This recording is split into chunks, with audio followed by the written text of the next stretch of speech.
a book with a lot of technical terms. She's very, very precise on wording. So like they utilize intellectual words that will help my vocabulary and hopefully help our vocabulary too.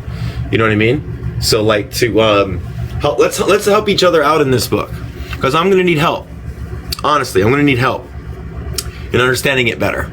So let's work this together, everybody. Let's do this together. You know? All right, terror in the foreign policy. In the 1980s, domestic policing and police brutality, including the 1985 MOVE bombing, were upstaged by a grisly spectacle of terrorism in U.S. foreign policy. During this time, the deaths of more than 30,000 Nicaraguans and 10,000 Angolans, but by Contras and more than 100,000 Mozambicans by South African linked to CIA funding, represented the use of a state terrorism and torture of civilians to destabilize socialist governments and revolutionary struggles. During the Reagan administration, the torture, dismembered bodies routinely appeared as a consequence of Salvadorian and Guatemalan death squads funded by the U.S. government or CIA.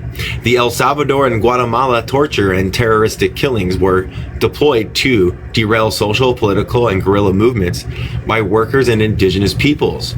In the Contra Wars in Nicaragua and Angola, public torture and terrorism were vehicles for challenging the sovereignty of socialist governments. We know now that the U.S. president or commander-in-chief could finance or turn a blind eye to convert support for violence to enforce U.S. hegemony in certain regions.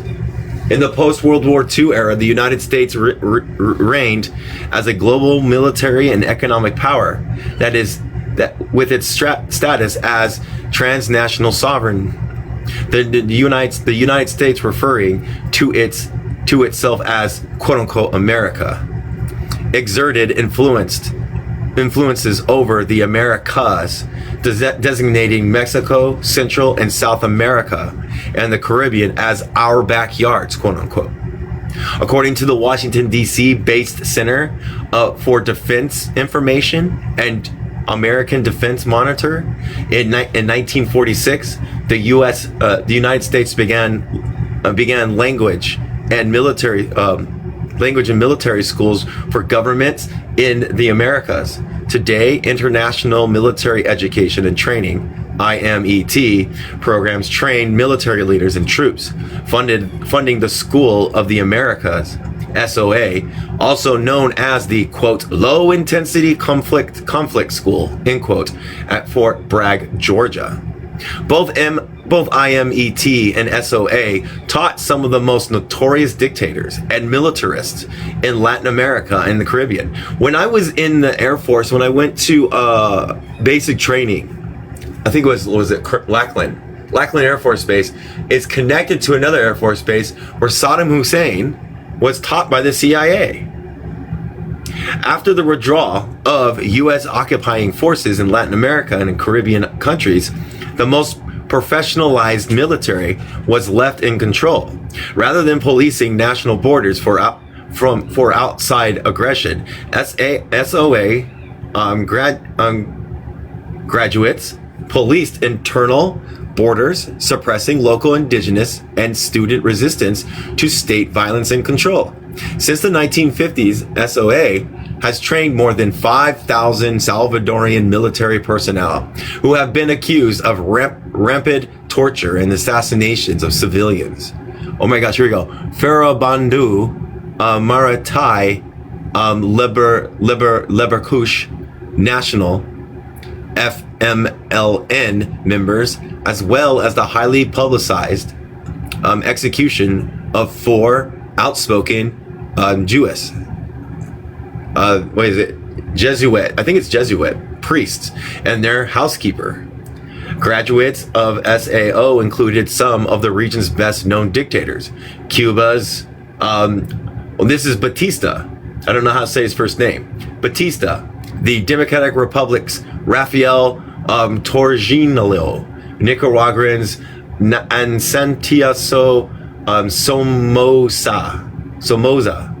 Its, quote, half Hall of Fame, end quote, included Salvadoran Roberto de Asabason. Sorry, these words are hard for me to do. Sorry about that. Known as an architect of the death squads in Panama, Manuel Noriega, considered so notorious at Shrugs runner that the U.S. military bombed Panama in 1998, allegedly in order to extradite him for trials in Miami.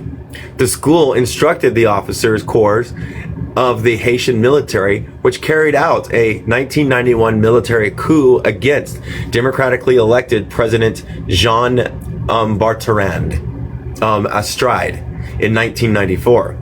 The United States had to send troops to police its SOA graduates in order to restore, arrested, I'm going to do this word, RISTID. So I'm going to look it up.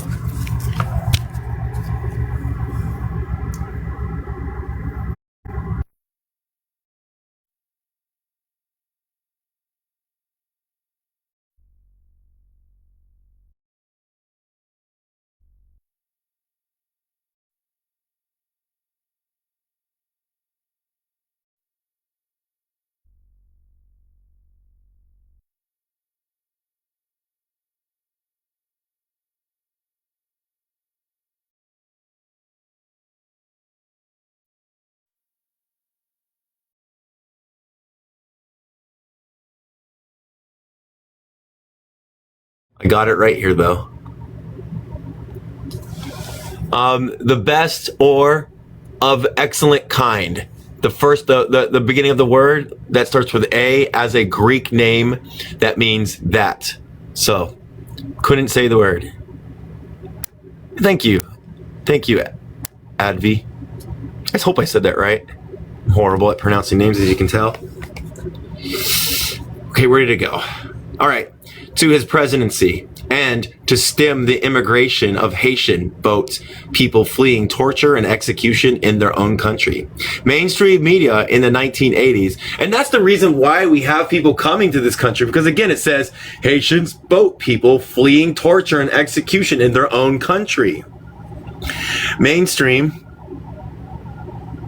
What happened? It's the one with the S, the A1. Mainstream media in the 1980s dubbed Reagan, quote, the great communicator, end quote. In his successor, George Bush, the advocate for a, quote, kinder, gentler nation, end quote. In his speechwriter, Peggy Nolan's words, leftist progressive deride the violence of their administration by referring to the president as, quote, Ron the friendly fascist, and, quote, Dirty Harry, or, quote, make my day George, end quote, respectively. Yet the grim humor of the marginalized left was continuously upstaged by U.S. presidents throughout the 1980s with what many considered misplaced remorse. Reagan laid wreaths at the cemetery that housed the graves of Yahtzee stormtroopers, oh my gosh, at Bitburg. Let's say that again. Reagan laid wreaths at a cemetery that housed the grave of Yahtzee stormtroopers at Bitburg. A New York Times March 1985 article quoted him as proclaiming that the Nicaraguan Contras are the moral equal of our founding fathers, end quote. In a March 6 article, the Times reported a senior Reagan administration official acknowledgement that, quote, the Contras have a tendency of kidnapping young girls, end quote. Several years later, in 1987, U.S. media would expose the existence of a CIA torture instruction manual for the Nicaraguan Contra.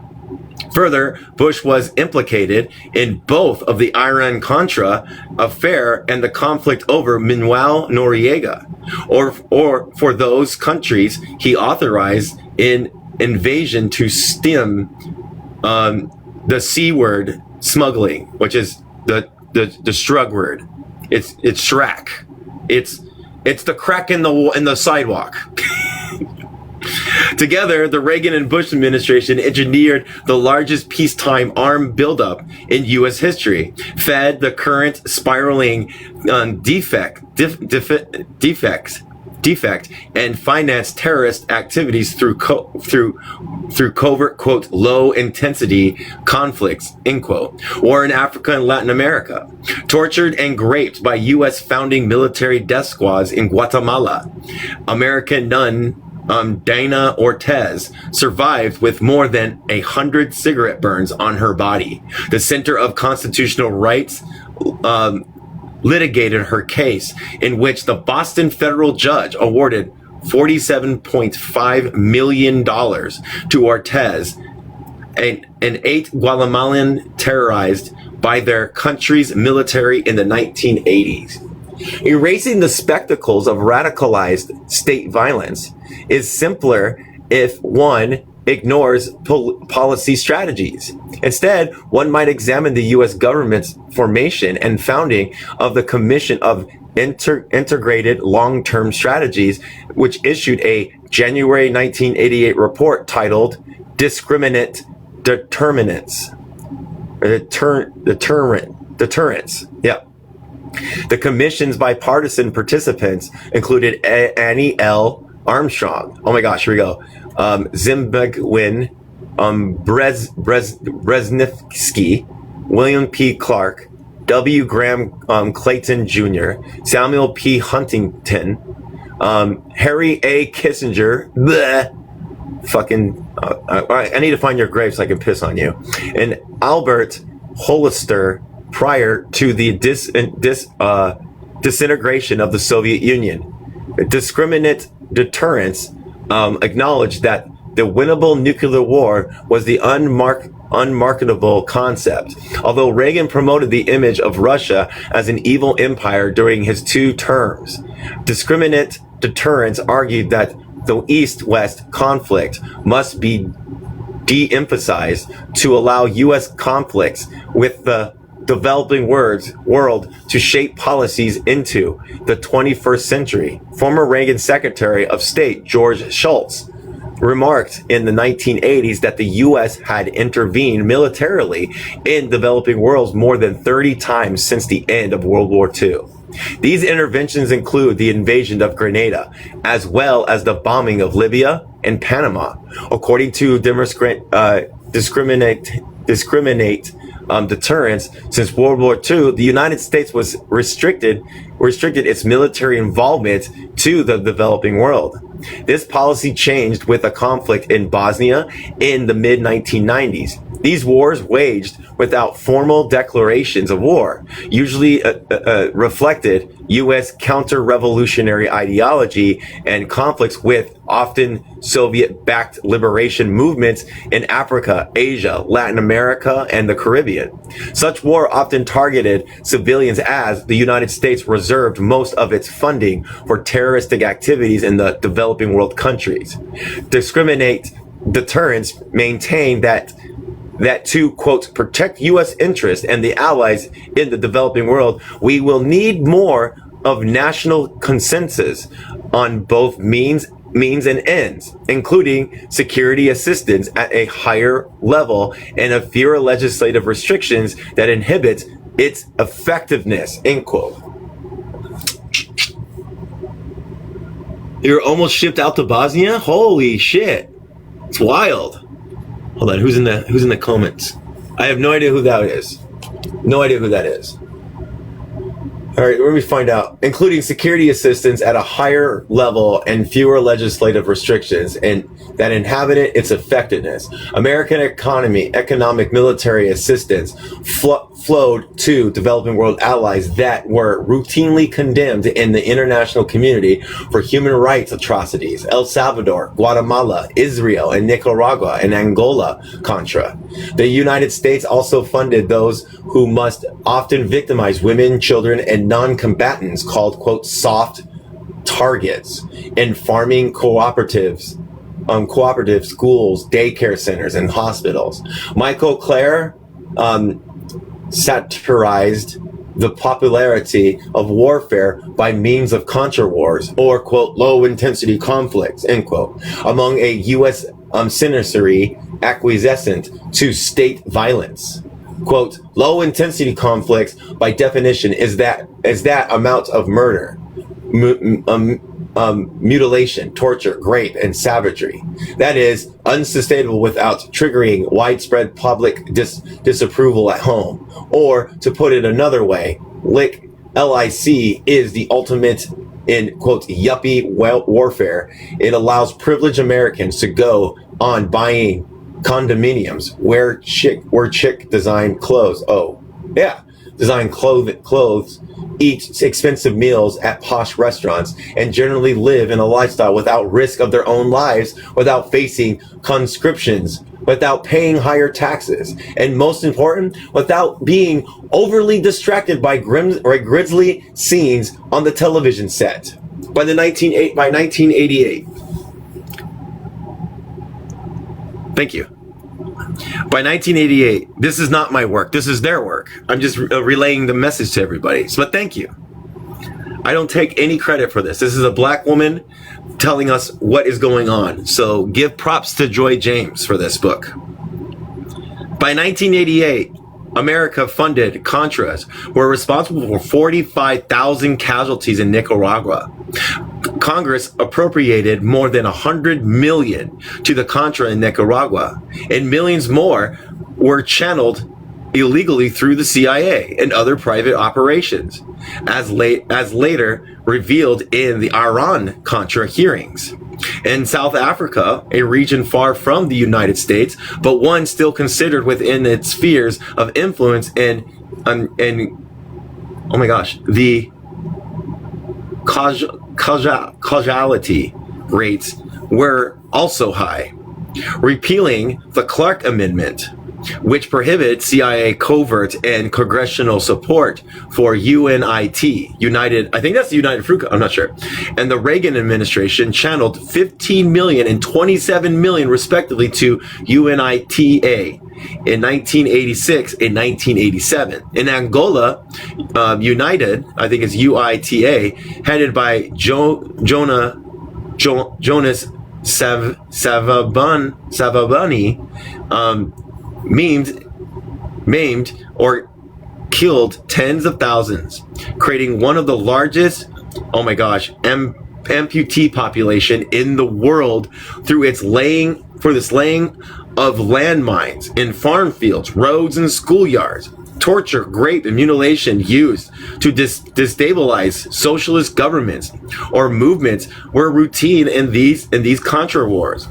And in so-called peacetime in the 1980s, Glaird argued that, quote, America was at war extensively, aggressively, and with every evidence of continuing such activities, end quote, implicating 4 times of low-intensity conflicts. And I think this is something. 1, counterinsurgency combat against revolutionary guerrillas as a known being waged in El Salvador and the Philippines. 2, pro-insurgency, U.S. support for anti-communist insurgents, such as the Contras in Nicaragua, the UNITA in Angola. 3, peacetime contingency operations. Police-type actions like the U.S. invasion of Grenada and the April 1886 bombing of Tripoli. And 4, military, quote, show of force, end quote, threatening military maneuvers of the sort the U.S. is conducting in the Persian Gulf. Oh my gosh, Rufus, you're silly. The carpet bombing of Panama and Iraq in the late 1980s and the early 1990s was a U.S. military show of force whose high-tech smart bombs provided a media and patriot spectacle. In the early 1990s, the well-publicized, if not sensationalist, aspects of U.S. involvement in peacekeeping missions in Somalia and Haiti seem to diverge from the policing method and low-intensity conflicts. Particularly in Haiti, however, which, given its status as a former French colony, might have been a particular interest for Foucault's destabilization and low-intensity conflicts appear in various forms. For example, in 1987, the CIA financed candidates in Haitian elections, and Astrade's supporters argued that the U.S. encouraged the 1991 coup that forced him into exile. This is denied by the U.S. government. The military coup that ousted the democratically elected Astride, however, was directed by career military officers trained by the United States. Mainstream media venues such as Time magazine reported the connection between the U.S. government and the terrorist organizations in Bush Church's 1994 story, quote, "laying down with dogs," end quote. This article disclosed that Manuel Tito, quote unquote, Constant, who headed FRAPH, the Front of the Advancement of Progress in Haiti, a terrorist organization, succeeded Papa Doc and Baby Doc's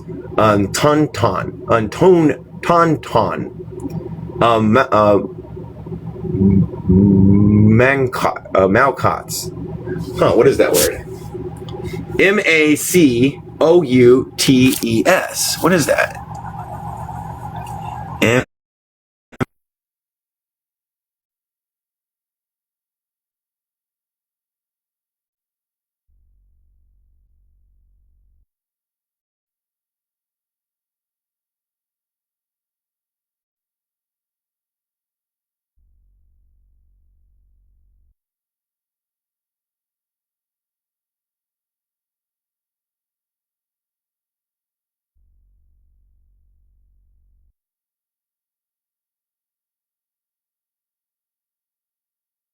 It's a person. Look at me. It's a person. Here we go. It's a person.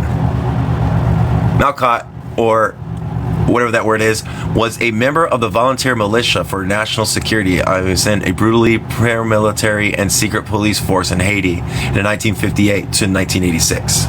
So there you go. It's a paramilitary. Where'd it go? Was on the CIA and Defense Intelligence Agency's payroll when he organized FRAPH, FRAMFOM, I think that's that, in 1993.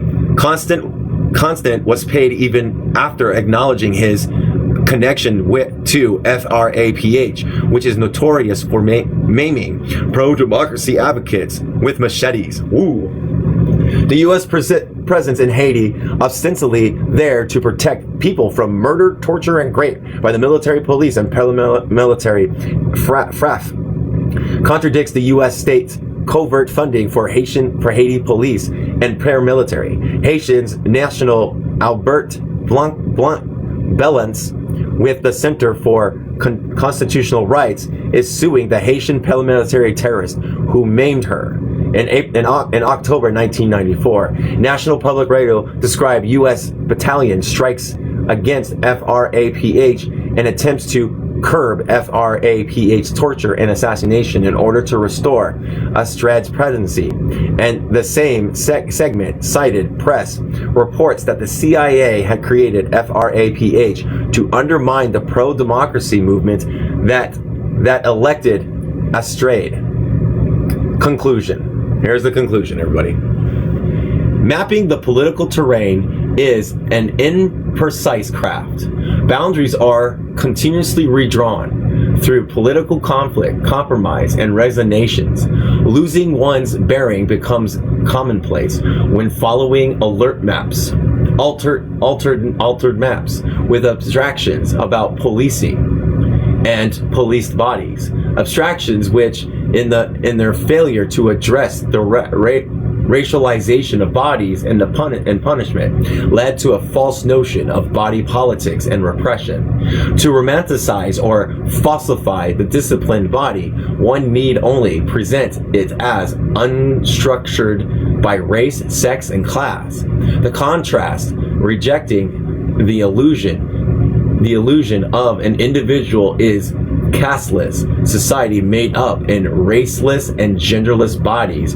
One may confront racist and sexist violence in state practices and theories that mask such violence. The U.S. military components and counterparts, local police, Texas Rangers, and Immigrations and Naturalization Service, and the Drug Enforcement Agency, and the FBI, the Federal Bureau of Investigation, and the Central Intelligence Agency, as well as the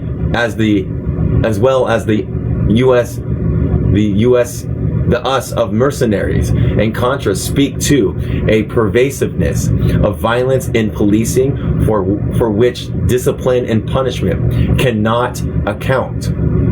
One would be hard-pressed to rely on Foucault's theorizing to critique the prevalence of racialized state violence, which arguably is the closest form of political terrorism that the United States has demonstrated. Discipline and punishment offers limited theoretical resources and resistance to U.S. state violence for two reasons. First, Foucault obscures or erases racist violence carried out by the state. Second, his argument that the bureaucratic state and the atomized individuals supplant the collective community and diminished political resistance through communal power fails to distinguish power from domination, suggesting that only the state is powerful.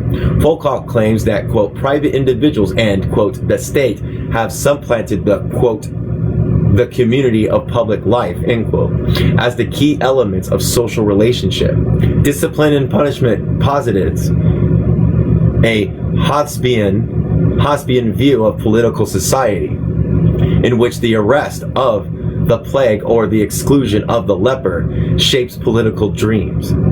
Yet this politics of exclusion and arrest signifies not the development but a demise of a political dream based on community.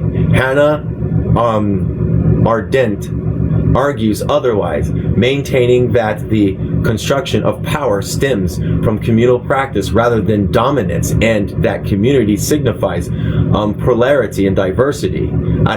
Arendt critiques the refusal of nation states to limit expansionism. Quote, sovereignty, the ideal of uncompromising self-sufficiency and mastership, is contradictory to the very conditions of plurality. No one can be sovereign because not one but many inhabit the earth, end quote.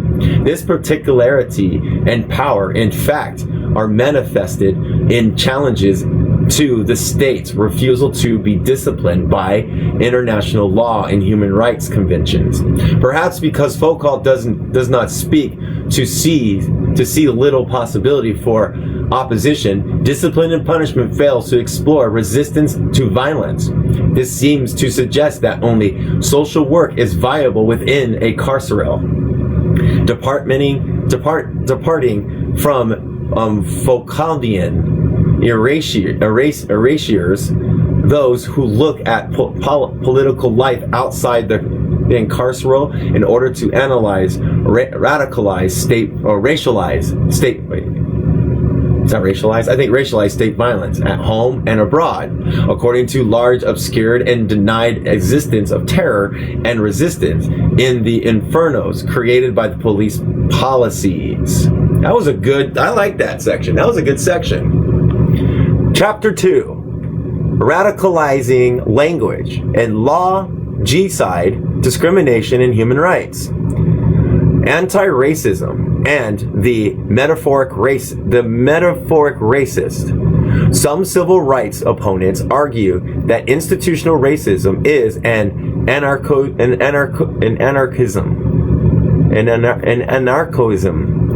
in contemporary America. Others, such as Supreme Court Justice Clarence Thomas, we all know who that is, who started in 1995 that affirmative action was a sin against white people for which black Christians must atone, maintain that racism still exists, but believe that programs to redress its manifestations are divisive and abusive to white people. Both groups in the post-civil rights era contend that whether there is or is not racial discrimination, correcting for it constitutes white victimization. In the 1970s, definitions that distinguish racism from prejudice in race relations workshops are obviously considered anachronistic in this anti-civil rights discourse. And generations ago, Della Dora's pamphlet, What Curriculum Leaders Can Do About Racism, argued that racism is, quote, power to carry out systematic discriminatory practices, end quote, through institutions dominated by whites, such as the government, corporations, industries, schools, unions, and churches. Consequently, for Della Dora, in contemporary U.S. society, racism is synonymous with white racism. The National Education Association in 1973 Education and Racism pamphlet was equally implicit about racial domination in the United States. Quote, only whites can be racist since whites dominate and control the institutions that created and enforce American cultures and norms and values. Black people and other developing world peoples do not have access to the power to enforce any prejudice they may have, so they cannot be, by definition, be racist. I wonder if that is an op. Is that an op? Sorry, it's a thing that happened earlier. All right, let's look back. I need a drink anyways. This is good. I like this. It's getting better and better. Let's see who else. Oh, someone got blocked. Bye-bye, boy. Good. Good thing that's never going to happen in the U.S. These guys, so fucking fragile. Why is everybody so goddamn fragile? Every time I read a book, it's fragileness. Fragile people. Fragile people. Anyways, the rumors passed along with this botcher among United Nations, UN, Church Center seminars planners was that black women who authorized the passage was fired for this assertion. Jesus. The veracity of the rumor was of less interest than its message. Anti-racism was no longer a white problem, if it indeed had ever been so, and to assert it as such would be met with considerable oppositions and punitive measures. Anti-racist definitions that focus on state dominance, highlighting the institutionalization power of white supremacy, are largely absent from some of the most popular postmodern studies of race, identity, and culture. The rejections of the false equivalence between racism and prejudice has itself been rejected, as contemporary speech erases the distinction between terms of racialized and racist. Racialized, yeah, I got it right. I always mess up racialized and radicalized. Wait, racialized, yeah. Emphasizing the former.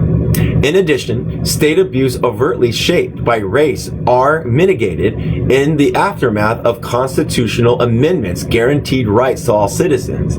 The disavowal of biological races need not obscure or derail the phenomenon of racism. In other words, racism can exist without races. This disavowal also need not prohibit us from analyzing the relationships of dominance between subjects racialized as white and non-white. Racial, yeah, okay. And the various hierarchies among non-whites determined by their status vis-a-vis the majority. In the society where texts by whites are considered merely texts by those, and those by quote others are labeled ethnic texts, end quote. Race remains an identifying marker as well as an expression of dominance. The realities of racial dominance, though, are often obscured by rhetoric. Few claim the label of racist as members of white supremacists or neo-Yahtzee party. Even David Duke in his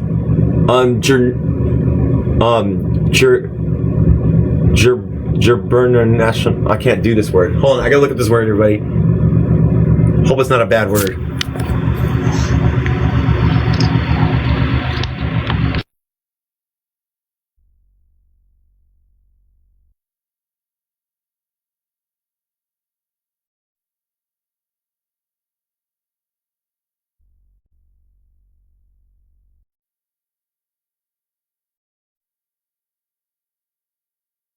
Gubernatorial, but I don't know. Hold on a second. Let me give everybody what the definition is real quick. Let me look at something real quick.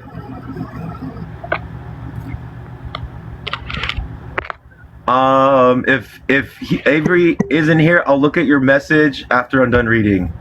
I promise. Relating to state governor or an office of state governor. So if you're still in here, Helios Avery, I will look at your message. So it says gubernatorial, which I can't do.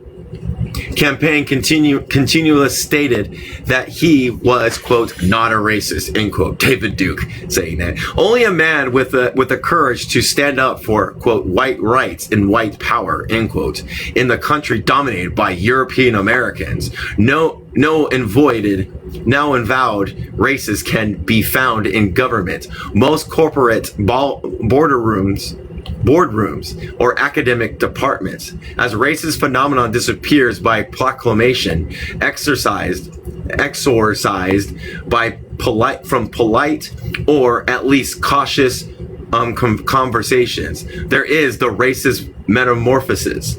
Now, where one has racism without race, white supremacy without white people, and institutionalization oppression without oppressors, there is no one to hold accountable for justice. In discourses of denial, dominance reinvents itself. Americans' culture reluctance to talk about race, mirrored by the eagerness to talk about race as spectacle, performance,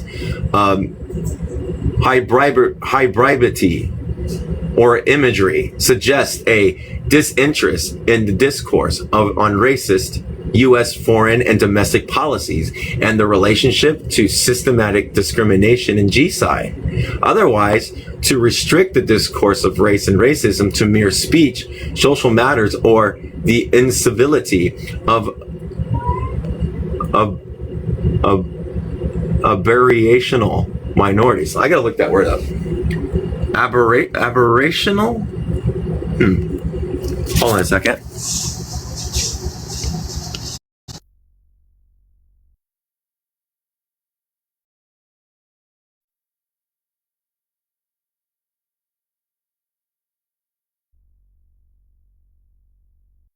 I did. I sounded out correctly. It's aberrational. That's for sure. Yay. Watch, I'll be wrong still. A departure from what is normal, usually, or suspected, typically one that is unwelcomed, or the characteristic of from the normal type. Might be the second one there. You're trying. Thank you. You must like words.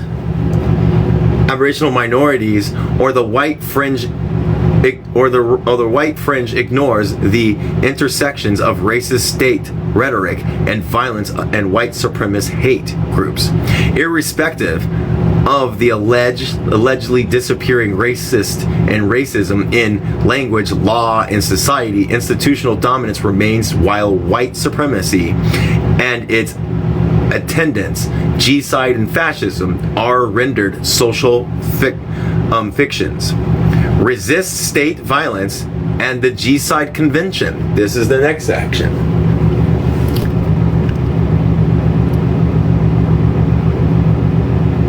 Yeah, it was a compliment. I'm so glad that you're better with words than I am. I love it. I love it. That's what I'm saying. In his 1992 funeral eulogy for Macy Green, a black man beaten to death by Detroit police, Reverend Adams stated that, quote, racism killed Malice Green, and if racism itself is not destroyed, it will destroy our nation. It got Malice Green at night. It will get you in the morning, end quote. This eulogy is an unfamiliar refrain to most in the United States. We rarely speak about racist states, schmurders, in the language that permits us to understand and mourn our losses. Atrocities can inspire a truth-telling to critique and condemn racist violence. This truth-telling, however, most often happens in eulogies at funerals and memorials. The rest of the time, we usually hear and speak the semi-illiteracy of conventional rhetoric shaping the dominant discourse of race. This semi-illiteracy arises from serving racism from its logical culmination in G-side and from restricting the referent of human atrocity to past holocausts that have been codified for mass consumption as historical objects and moral reminders. The moral import of racism is virtually meaningless after it has been served from G-side. In the midst of denial and obscurantism, some organized to implement International Human Rights Convention in the United States. For instance, African and Native American activists have long organized against G-side and human rights violation in the U.S. domestic and foreign policy.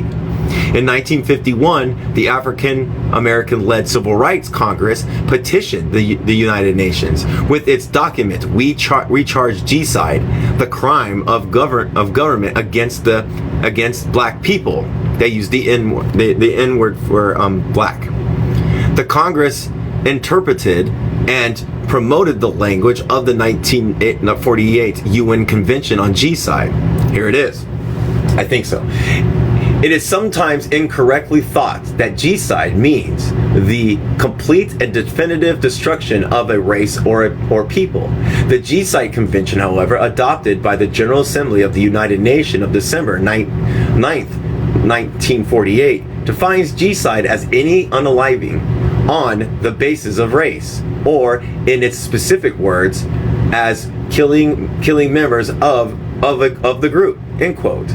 Any intent to destroy in whole or in part a national or racial, ethnic or religious group is G-side according to the conventions. Thus, the convention states, quote, causing serious bodily harm or mental harm to members of the group, end quote, is G-side as well as, quote, unaliving members of the group. So it's both, or just one or the other.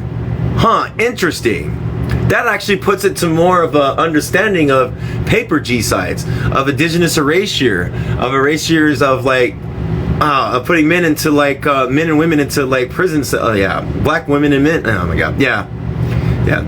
We maintain, therefore, that the oppressed black citizen of the United States, segregated, discriminated against, and long the target of violence, suffered from G-side as a result of the consistent, continuous, unified policies of every branch of government. Domestic G-sidal policies in the U.S. have historically focused on Native and African American. Activists and educators have referred to ratify the pending UN human rights treaties and covenants since their inception. The history of progressive activism around the conventions include the 1951 appeal to international law by the Civil Rights Congress, which charged the U.S. government with human rights violation in its petition. The United Nations adopted the Convention of G-side in 1948, which President Harry Truman signed as a response to Yahtzee G-side policies. Because full ratification and enforcement of international treaties would affect U.S. practices. Ratified human rights treaties are often restricted with amendments in order not to alter or constrain U.S.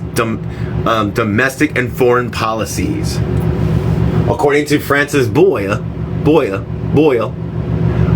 after a 30-year battle, the Senate finally ratified the G-Side Convention on February 19, 1986, after crippling it. With 2 reservations, 5 understandings, and 1 declaration. The convention was adopted by Congress in October 1988. Reagan signed the legislation on November 4th, 1988. Congressional fears that indigenous and African American would use the convention to bring charges against the United States led first to obstruction, then to the weakening of the convention before it became a binding treaty.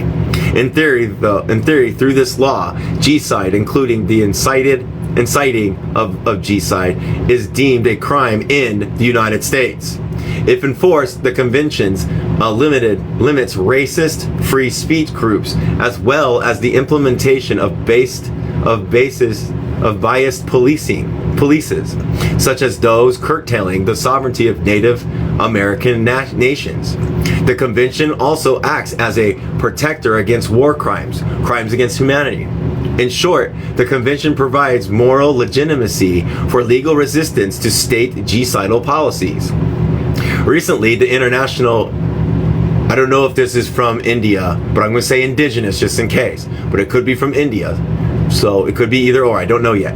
Recently, the International Indigenous Treaty Council and the Freedom Now Party have used the convention on G-Side to petition the UN and educate communities about domestic repression, political prisoners, the disproportionate imprisonment of Africa, Latin, and Native Americans, and torture in U.S. prisons. Activists and writers also argue for the enforcement of the convention, which prohibits involuntary sterilization of a targeted population under the guise of, quote, population control, end quote. Puerto Rican, African, and Native American women have historically been at risk. For example, the U.S. Indigenous Health Service, IHS, of the Bureau of Indigenous Affairs has voluntarily sterilized approximately 40% of all Native women, according to Ward Churchill. He also reports that in 1990, the IHS inoculated Inuit children with the HIV-correlated hepatitis B vaccine banned by the World Health Organization in 1993. The HIV-correlated hepatitis A vaccine, as tested on Native Americans living on the Northern Plains Reservation. Implemented into law in 1980. Let me look back just in case. I hope people heard that.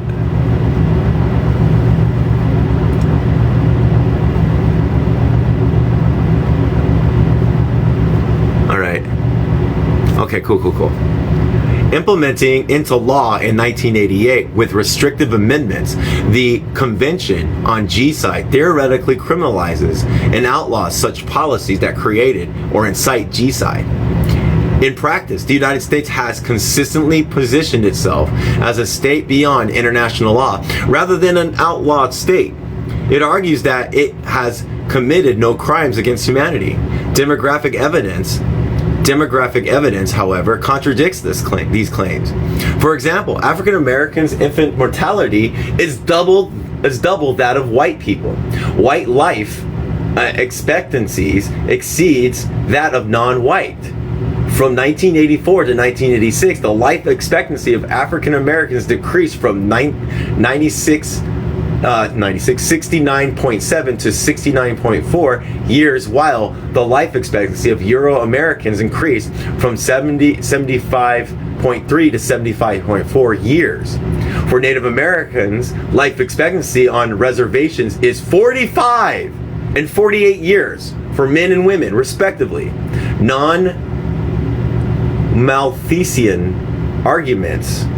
Neo-Malthusian Malthusian arguments and political advocates for fewer government programs and less assistance for poorer peoples, would cite these discrepancies in longevity as the fault not of government policy but of individual people. Jesus Christ. Manning Marbles Graham's 1983 assessment of the potential impact of state policies on cities residents also applies to those who lived on reservations. I think it's policies.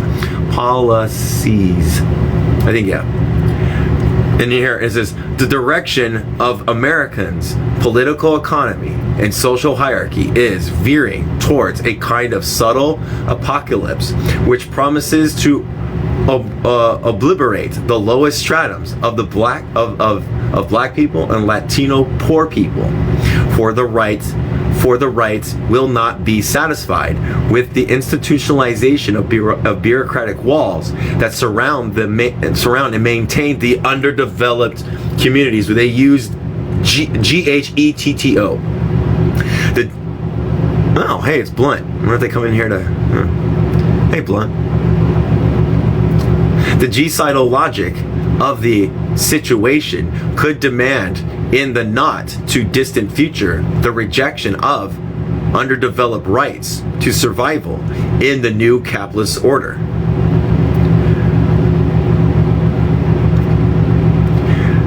Dismembered language distracts from the impact of racist state policies,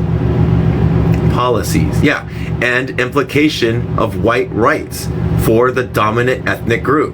Language often mystifies racism to disconnect it from institutional white supremacy and G-side and privatizes it as personal behavior and speech. How we talk about racism, however, determines what we say about what we say and do about G-side. Racist discourse. White rights and white supremacy. How do you get to be the sort of victor who claims to be the vanquished? The vanquished also. Jamaica, Kincaid, Lucy. Racialized identity and speech are epidemic to the United States, or endemic to the United States. Yet a focus of these alone deflects from the political and economic aspects of structural racism and white supremacy. Rather or not anything is publicly said, and no matter how one racially self-identifies, policies perpetuate dominance and G-side. Racism has come to be understood as, quote, a form of discourse that can be effectively blocked by means of linguistic taboos, end quote. As racial epithets become taboo, so does anti-racist terminology. For instance, the term race supplants racist multiculturalism and race relations. Some plant anti-racism in the language of conservatives and progressives alike.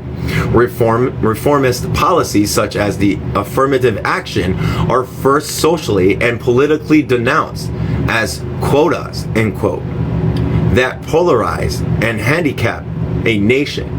Later, such policies are legally invalidated. For example, in the 1995 Supreme Court decision that eviscerated the Voting Rights Act, as well as so-called race-based scholarships and parental hiring. The absence of racial epithets, notwithstanding supremacist language and racial mythology, inspired the electoral campaign of neo-Nazi David Duke and former President Ronald Reagan and George Bush. All shared the rhetoric of European neo-fascist movements. That is the language of white rights and the redress of white victimization. Neo-fascist denunciation of the alleged white victimization supposedly stems from, quote, black racism, which is not quote, and equity programs echoes the language of conservatives, moderates, and progressives alike.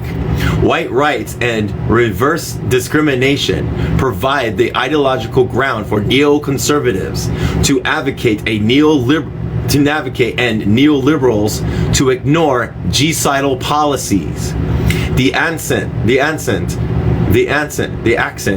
from rightist racism to leftist racism is not as steeped as we might like to imagine. For example, in the special issues on whiteness of the liberal National Weekly, The Village Voice, Salvio Zedek, particular interpretation of Malcolm X allowed him to argue that the idea that whites should accept responsibility for white supremacy is a form of racism.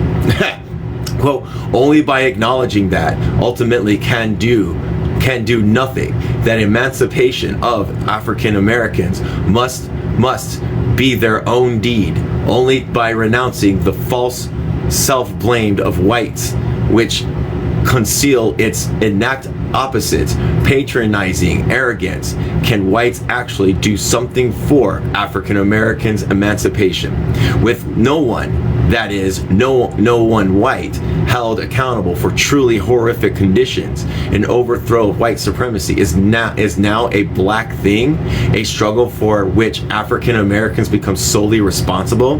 Zedek's argument would move African Americans from the position of structural inferiority to one of equality and superiority, investing them with special abilities, the power to engender social change unilaterally. The consequence of such a Horatio Alger mandate for racial harmony and equality is that G-side becomes reduced to auto-G-side. Ooh, what is that? Let's look up auto-G-side. Maybe look that up. That's a new word.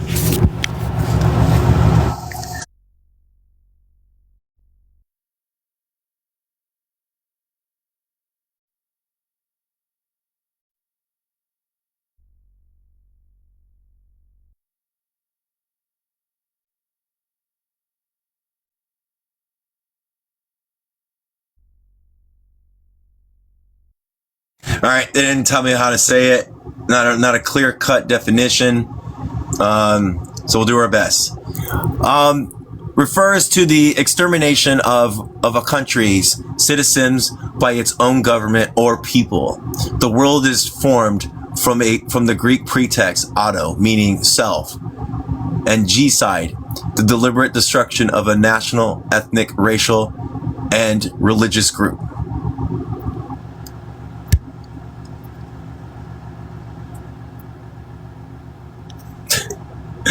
All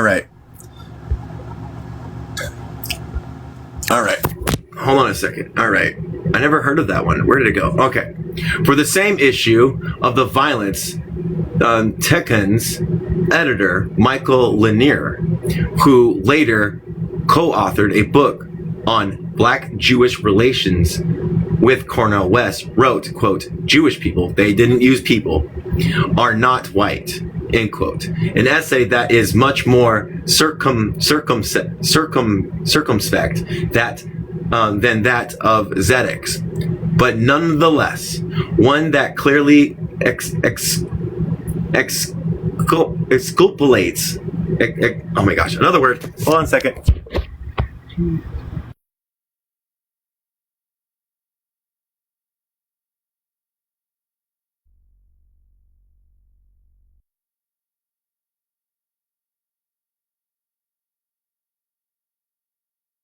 So, exculpates. So here it is. Exculpates. Showing or declaring that someone is not guilty of wrongdoing. All right. Oops, wrong one. Stickers. Not stickers. Keep messing this up. Jesus. I might have to do another picture.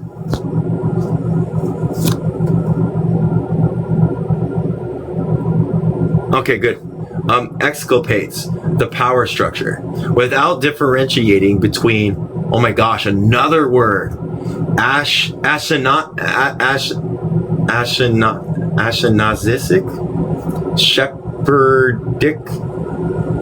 Sephardic, or Ethiopian. Oh, it's Sephardic. Okay, good. I got that one. Ethiopian. Ashkenazic, I think. Ethiopian Jewish people, for instance, or referring to the complicity of non-WASP.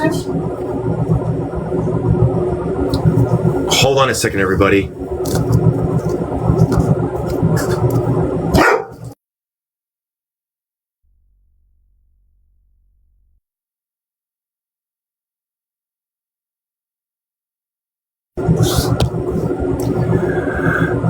Refers to the non-WASP, which is the white, I forgot, WASP, or what are they called? They're white, oh my gosh. WASP are like Yahtzees and shit. In white supremacy, Lanier argues that that to achieve, quote, the liberatory potential of multiculturalism, we must, here is quote, reject the fantasized concept of whiteness, end quote, quote unquote, and instead recognize the complex stories of each culture, traditions, non-prevailing one group over another. Am I unmuted? Yeah.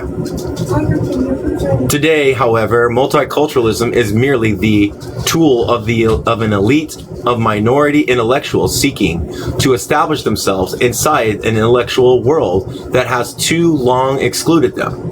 And in that context, Jewish people must respond with an equally determined instances that we are not white, and that those who claim we are, and exclude our history and literature from the newly emerging multicultural canoe are our oppressors. Here, other than Aryans, qualify as members of a mythic construction of whiteness. The ironic tragedy is that propagandized claims of European Jewish people as deficient in whiteness have fueled and still fueled anti-Semitic persecution. White supremacy, however, accommodates non-Aryan white people in Israel and Palestine, South Africa, and throughout Americas.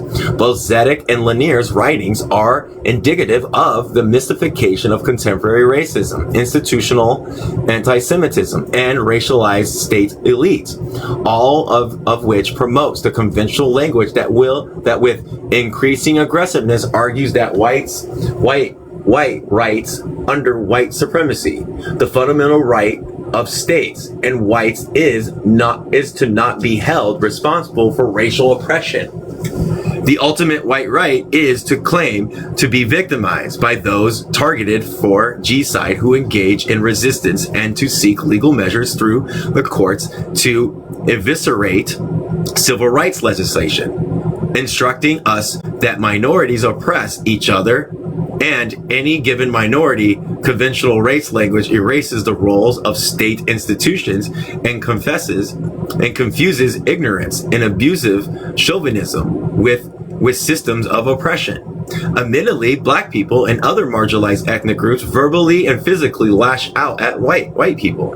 That ethnic minority lack the institutional or state power to dominate majority ethnic groups becomes irrelevant when racism is crassly reduced to all, quote, call real and alleged ethnic chauvinism, because the chauvinism of people of Europe descent is universalized, is normative.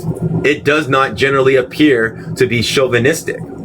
If oppressive state hierarchies are real, the critical distinction between chauvinism and racism must be maintained, transforming assiduous ethnic chauvinism into a colorized version of white supremacy, which has been the only racialized oppression known in the Americas for half a millennium.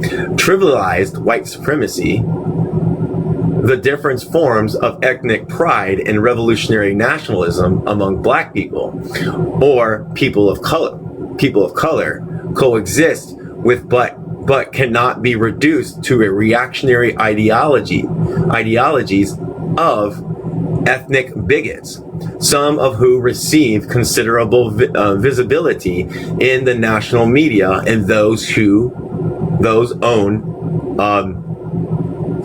melanated skinned people. They say another word that I don't want to use, would be considered by the OGS. Okay, I get it. Or original gangsters of racial purity to head the list of ethnic cleansing. Colonized groups are granted the equal opportunity of being labeled, quote, ethnic oppressors or reverse racists, end quotes, when a false quality projects illusions of domination that deflects from real structures of oppression. Let me tell you something. Even Fanon talks about this and how the colonized reflect because they cannot actually, fight against the system per se, right?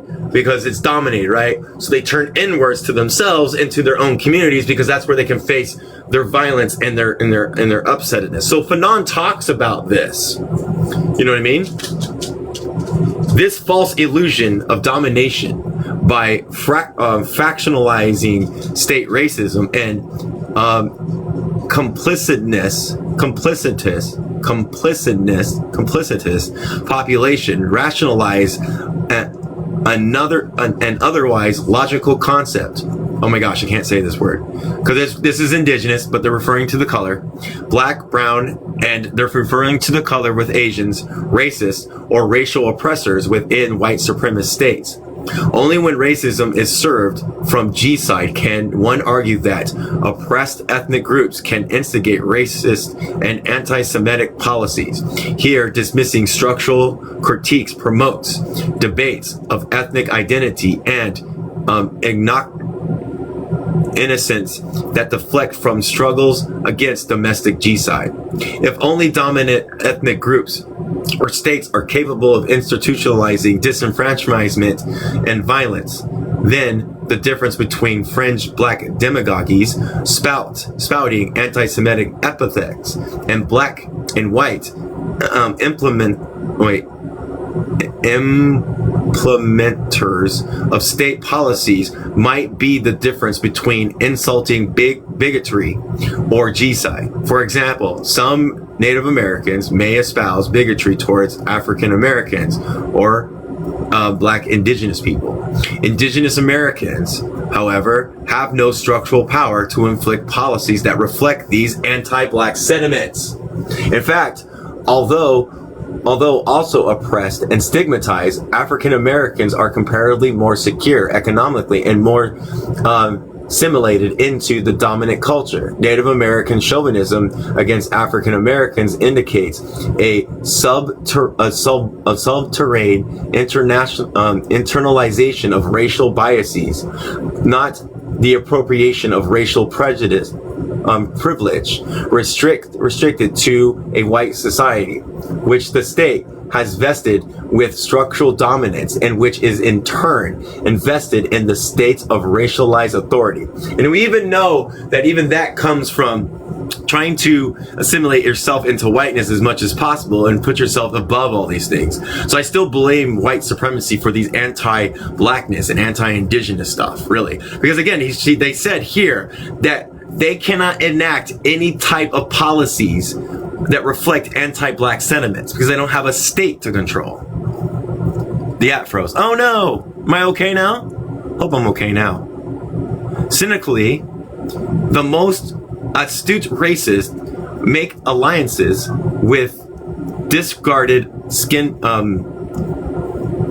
color in order to further racial policies. For instance, in the aftermath of the Oklahoma City bombing, white supremacists rationalizing right-wing violence denounced the two Jewish Supreme Court justices associated with liberal politics, but made no mention of the conservative black justice Clarence Thomas, who is noted for his civil rights legislation and whose candidacy to the court was endorsed by extremists such as David Duke. Memory and meaning. The present. What am I at? Oh my gosh, I'm loving this book. Oh my gosh, doing George Orwell. Ugh, George Orwell. Ugh. The present political chaos is connected with the decay of language. George Orwell, politician. I don't know. I don't like George Orwell. However, improbable it is to discuss racism meaningfully without referring to G-side. It is equally problematic to speak of the moral. Oh my gosh, opprobrium. I have no idea what that word means. We're about to look it up. Right back.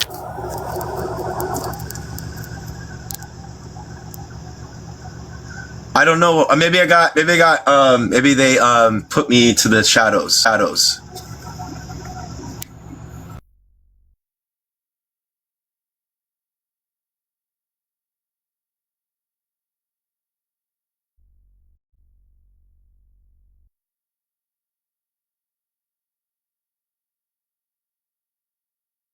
The sheps of the shadow.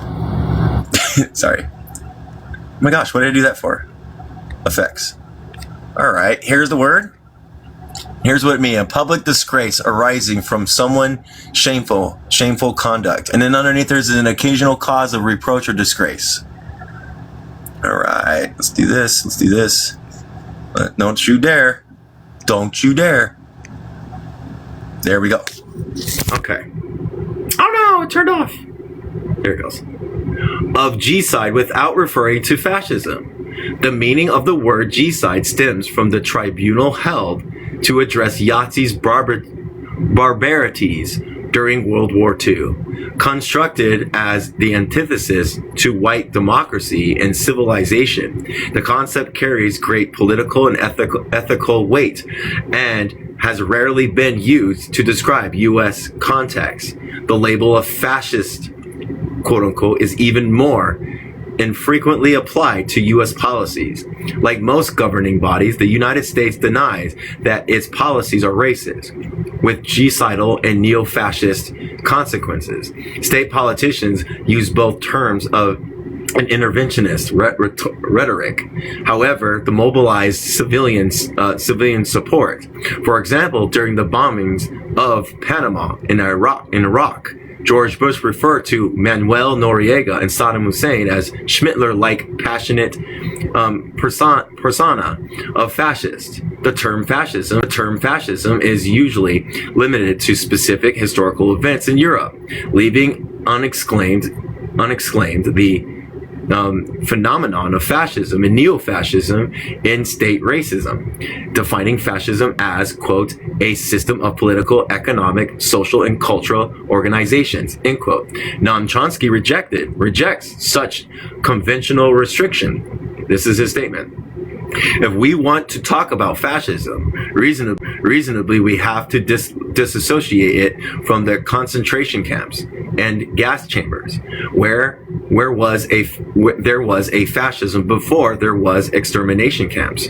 From the social cultural point of view, fascism meant an attack on the ideals of the Enlightenment, on the idea that people had natural rights, that they were fundamentally equal, that it was an infringement of essential human rights if systems of authority subordinate some to others.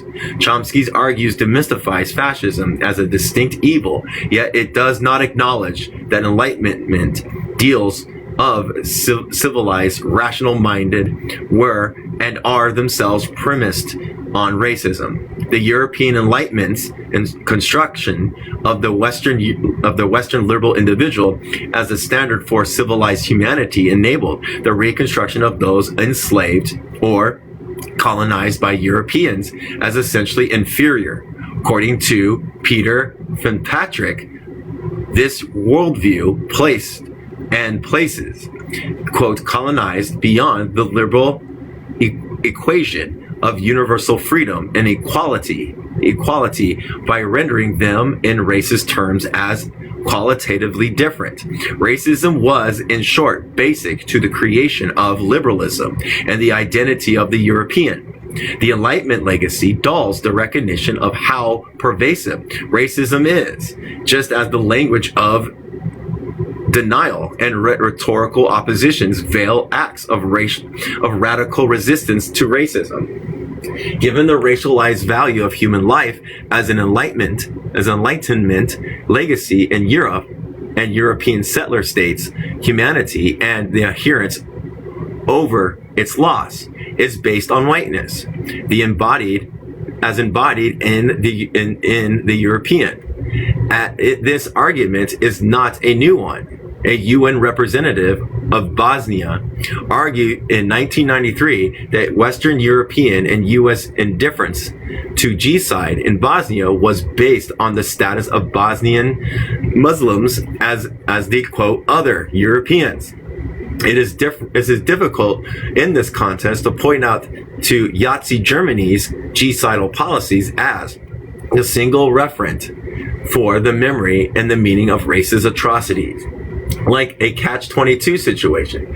Then one memorialized genocide in past atrocities, the more apquake, A-P-A-Q-U, I can't say it right, apquake, the concept may become in contemporary political life.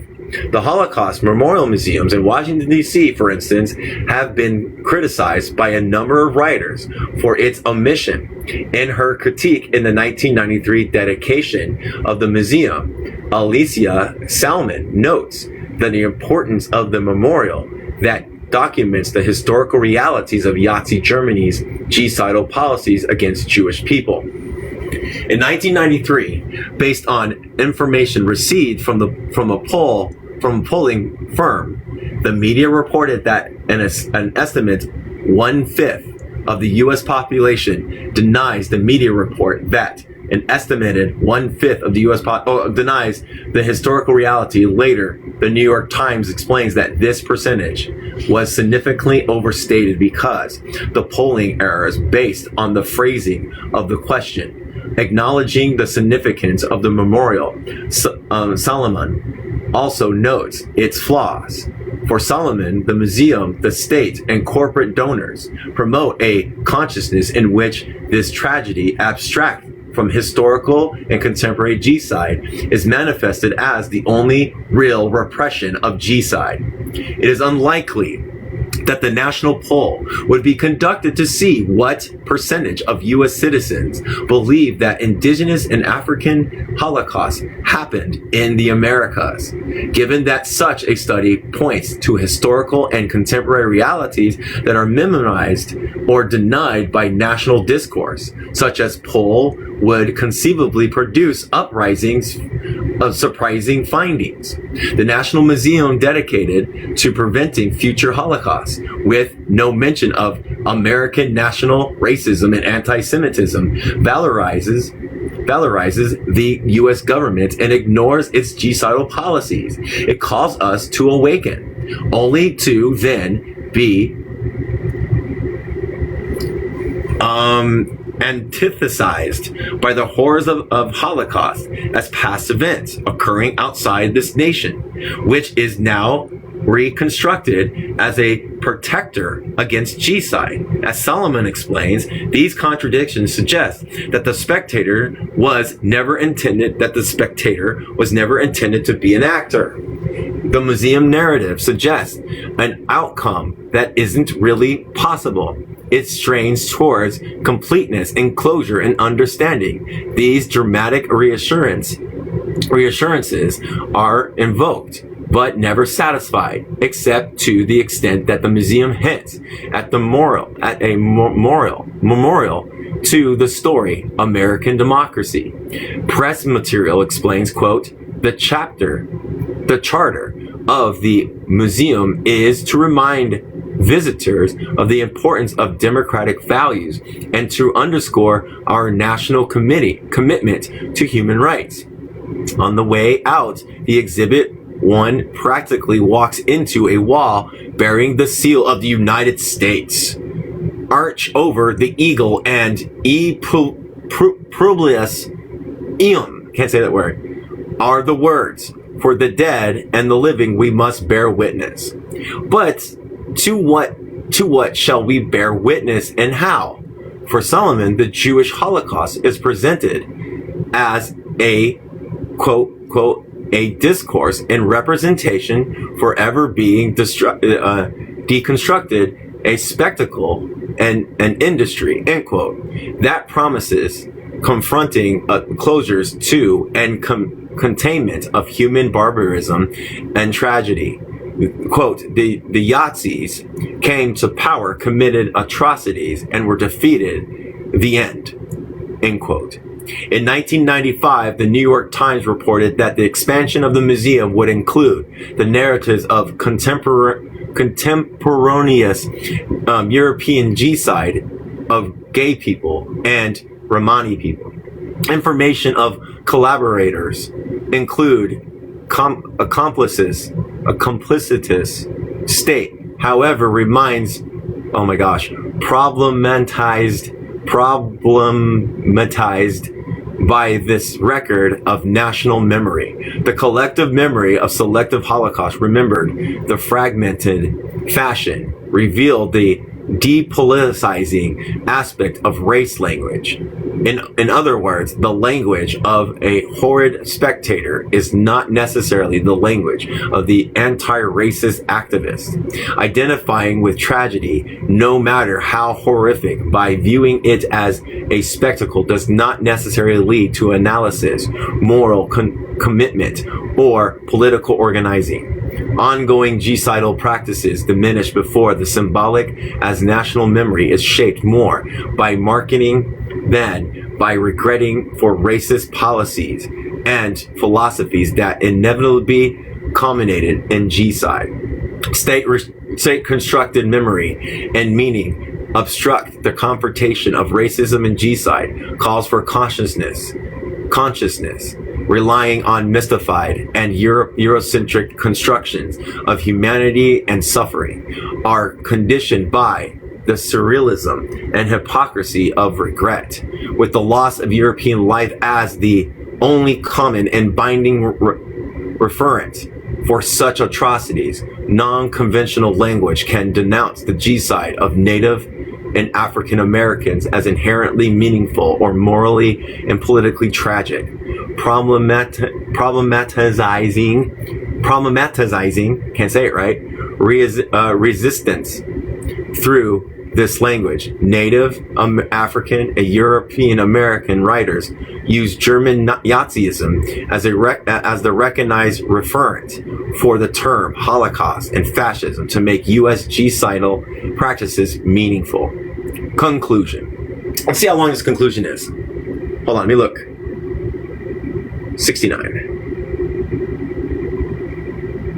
Remember 69, everybody. 69. 3 more pages. We'll be done in 3 more pages. 69. 4, actually. All right. Conclusion. Law, order, and resistance. The first law dies, and then people die. 1993 signed in, oh my gosh, Solingen, Germany, protesting the neo-Nazi arson, murders of 5 Turkish girls and women, and Parliament's amending of German constitution to restrict asylum for foreigners. To prevent chaos, we have law, national law. However, we have the ability to produce their own forms of deviations.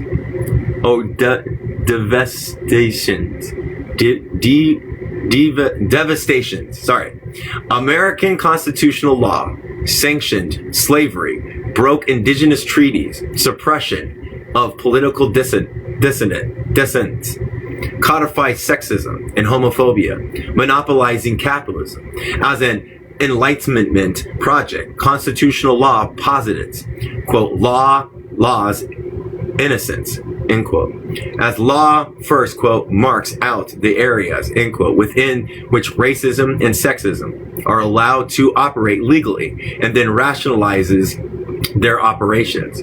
To consider law not an innocent but as useful to progressive policies requires going beyond the limitations of national law into a potential benefit of international law.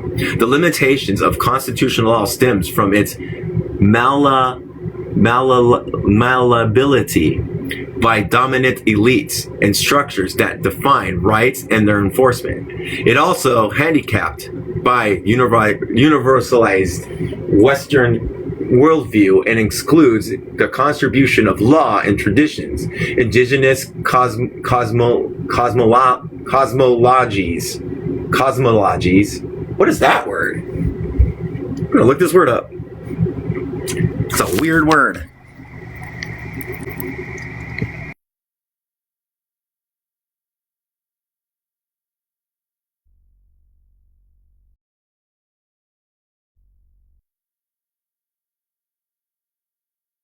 Cosmologies. We're gonna look that up. We already looked it up. Now we're gonna hear it. Cosmologies. Oh my gosh. Why didn't you do it? Thank you everybody for sticking around and bearing with me. I know I can be insufferable sometimes. So, hold on. As soon as I can bring it up. The science of the origin and development of the universe. Modern astronomy, I can't say that, is dominated by the Big Bang Theory, which brings together observational and practical,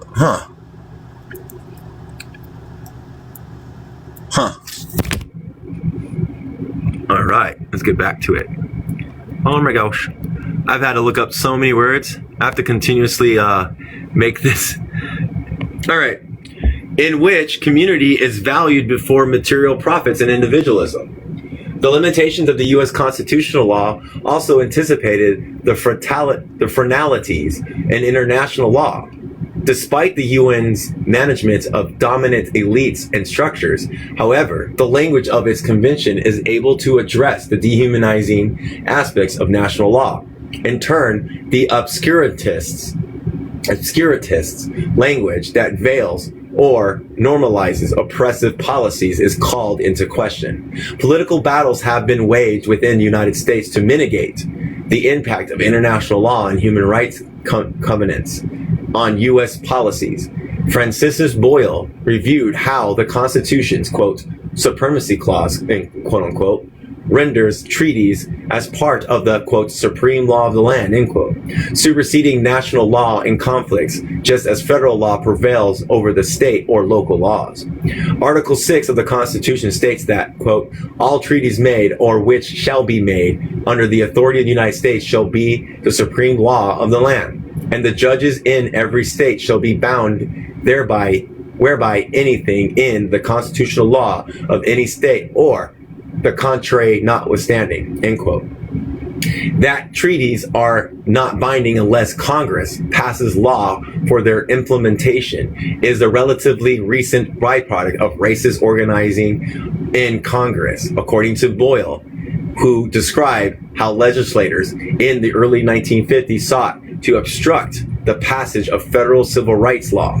These congressional leaders realized that they would also have to block the executive branch from enacting international human rights treaties that address institutional racism. In 1953, legislators in the 83rd Congress introduced the Bricker Amendment to the Constitution. The amendment barred the executive branch from negotiating with any treaties without elaborate interventions from Congress.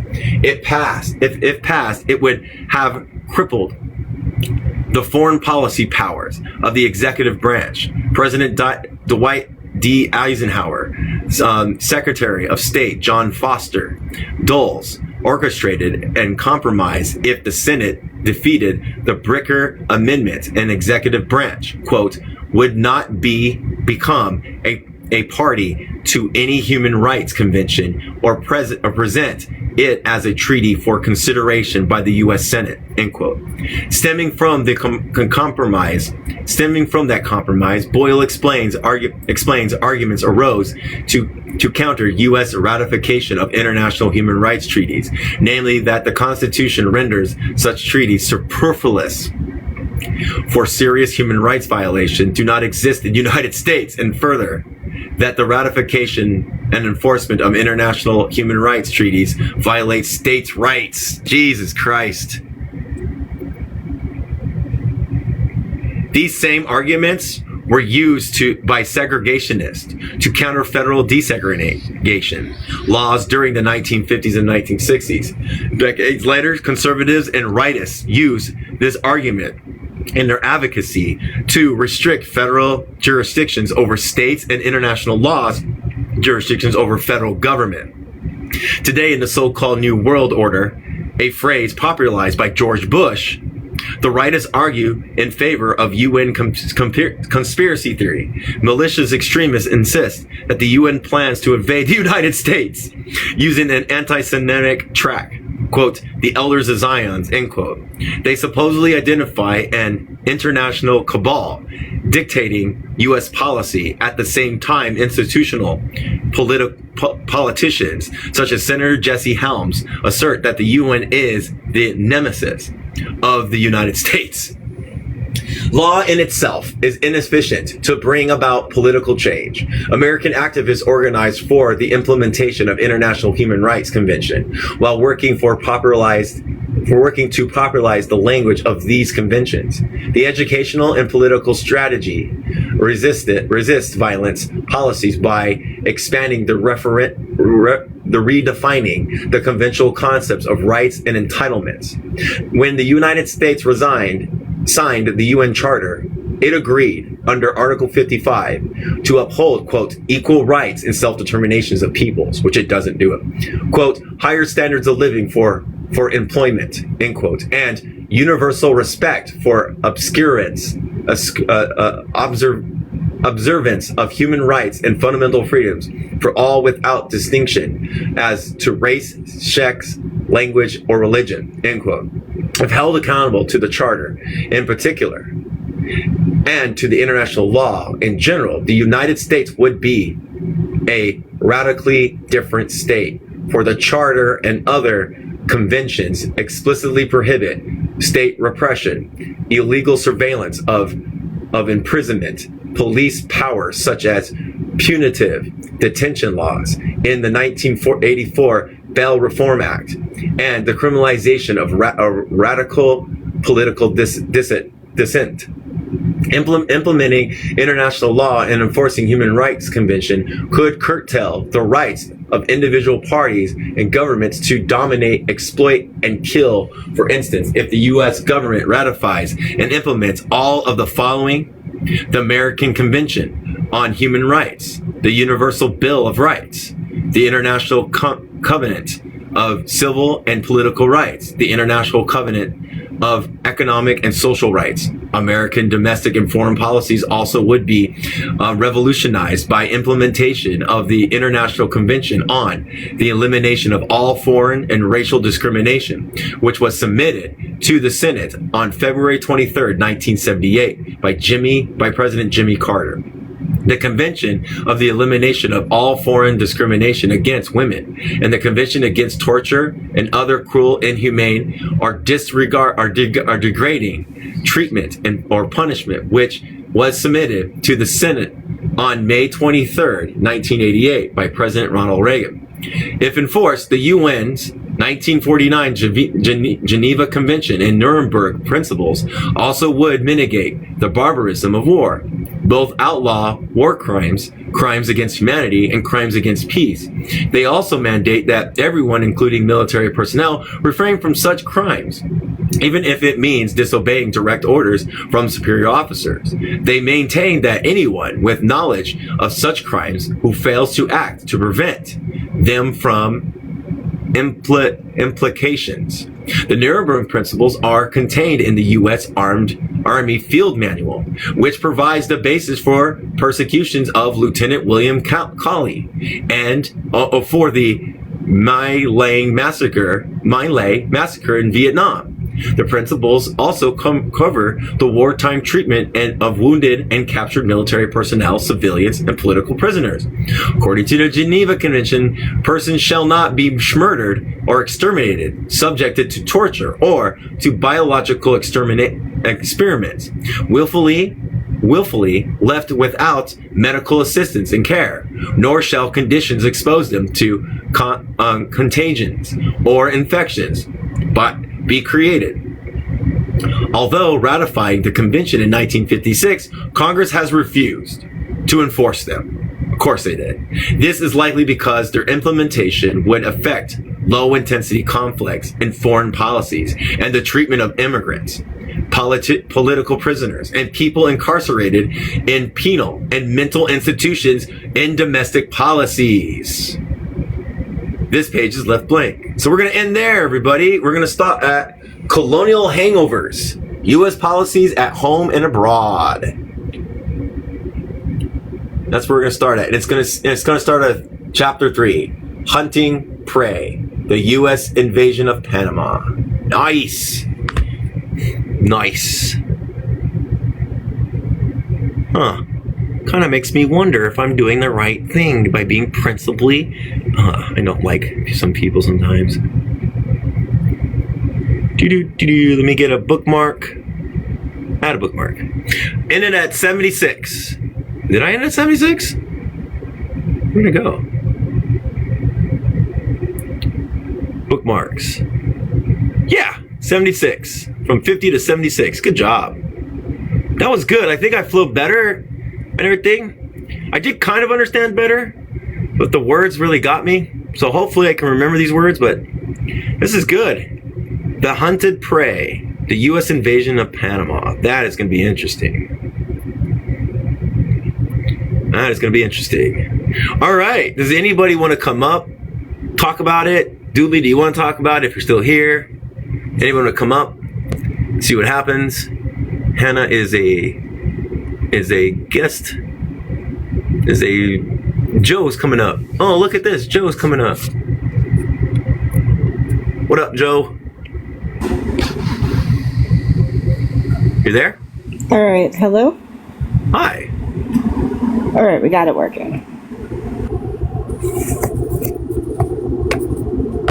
So I really enjoyed this reading. I really enjoyed the fact that it brought up the stuff. It also brought up something that I was taught as a kid, but like I know is bullshit now, and that's the fact that we were taught that Jewish people were not white, but that's not true.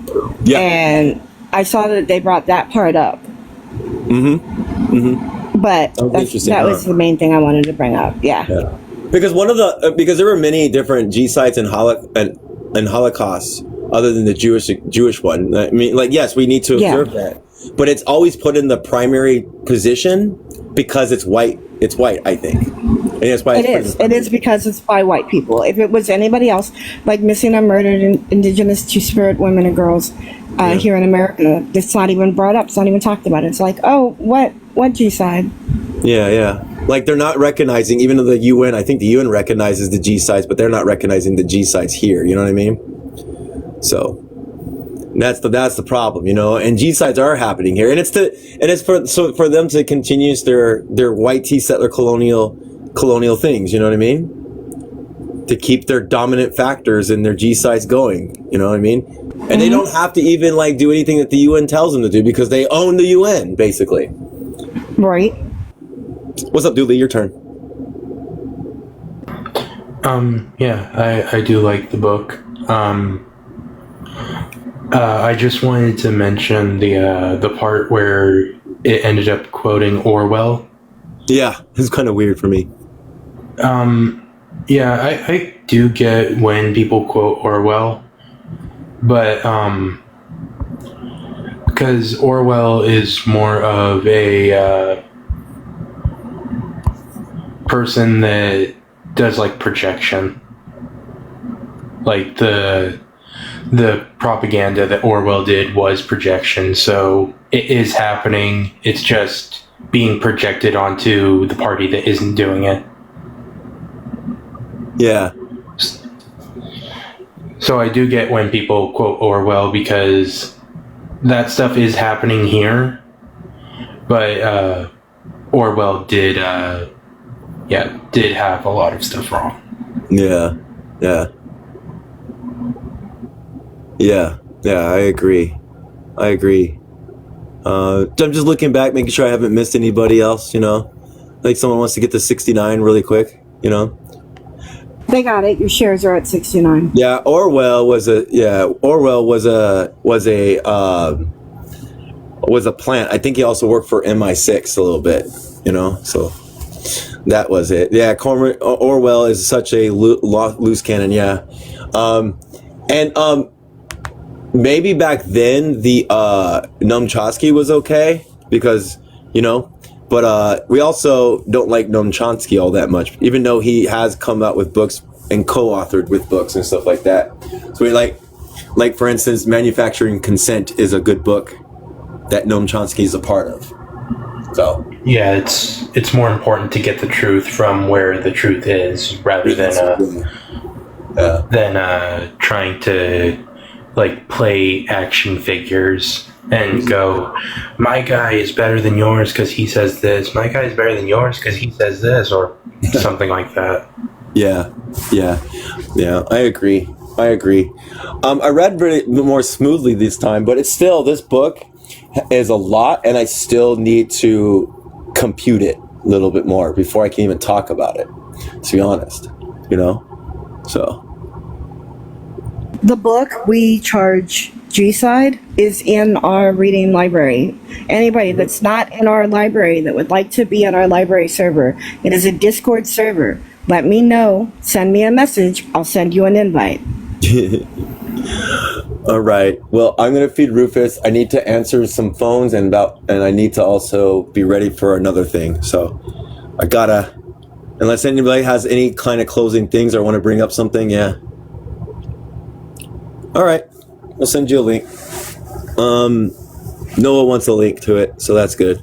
Yep, as long as you send me a message, I'll respond. Okay, sounds good.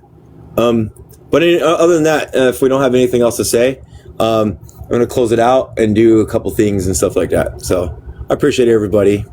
Thank you for being a part of it. Thank you for getting through my reading, you know what I mean? And getting to learn more words that I probably have already forgotten what the word is.